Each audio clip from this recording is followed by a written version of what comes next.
Good morning, depending the time you are watching me. If this is the first time of coming across my video, please drop a comment and please share, subscribe to this YouTube channel.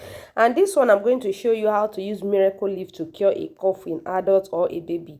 So one thing you will do is, after washing it, you place it on fire this way.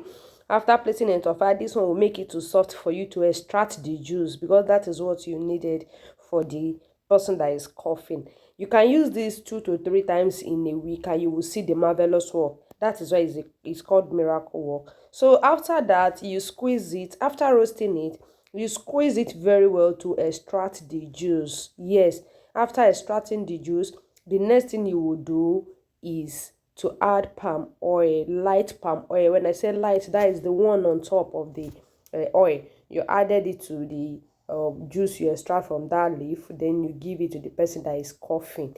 It will work marvelously. At least it do wonders. It will cure the cough. Please remember to subscribe to this channel and please drop a thumbs up on this video, so that you can get notified anytime I uploaded a new video. This is how you mix it. Yes, like this. You add palm oil, mix it together, then you give it. So I'm using it for my baby because she has cough. You can see you have to force. It's not easy to drink. You have to force. That is the end of the video. Please help me to share. Bye.